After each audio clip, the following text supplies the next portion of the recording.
Netanyahu ও তার ভাই সত্যিই কি নিরাপদে আছেন? ইরানের হামলায় ইসরায়েলের প্রধানমন্ত্রী বেনিয়ামিন নেতানিয়াহু এবং তার ভাই ইদ্দো নেতানিয়াহু মারা গেছেন এমন খবর ছড়িয়ে পড়ে। ইরানি গণমাধ্যমে তাসনিম নিউজ সোমবার এ সংবাদ প্রচার করে।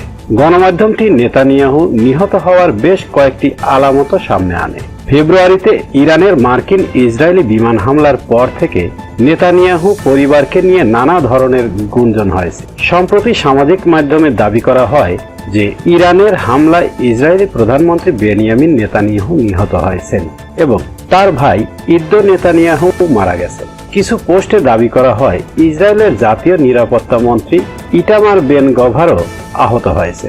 তবে ইসরায়েলের গণমাধ্যম বলছে এসব দাবি মিথ্যা। বেনিয়ামিন ও ইদ্দো নেতানিয়াহু উভয়েই নিরাপদ আছেন। ইটামার বেন গভরের আহত হওয়ার কথাও কোনো সত্যতা নেই।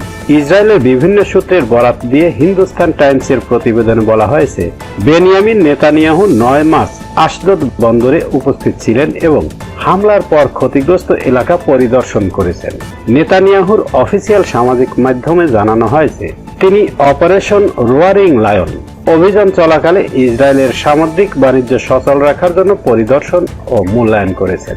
ইদ্দো নেতানিয়াহু একজন চিকিৎসক এবং লেখক। তিনি রেডিওলজি নিয়ে প্রশিক্ষণপ্রাপ্ত এবং হিব্রু বিশ্ববিদ্যালয় থেকে চিকিৎসা শাস্ত্রে শিক্ষা নিয়েছেন।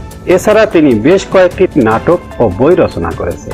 এদিকে মৃত্যুর গুঞ্জনের মধ্যে প্রকাশ্যে না এসে ইসরায়েলের প্রধানমন্ত্রী বেনিয়ামিন নেতানিয়াহু ভিডিও বার্তা দিয়েছেন।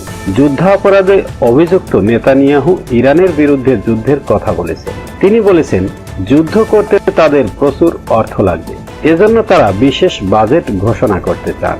নেতানিয়াহু বলেন কোনো প্রশ্ন নেই, আমাদের যুদ্ধ শুরু করতে হতো, কিন্তু এক্ষেত্রে বড় বিষয় যুদ্ধের অনেক অর্থ লাগে, অনেক অর্থ। ভিডিও বার্তায় তিনি বলেন এ কারণে আমাদের বিশেষ বাজেটের প্রয়োজন, কয়েক বিলিয়ন শেকেল লাগবে প্রতিরক্ষা বাজেটের জন্য, এই যুদ্ধের জন্য।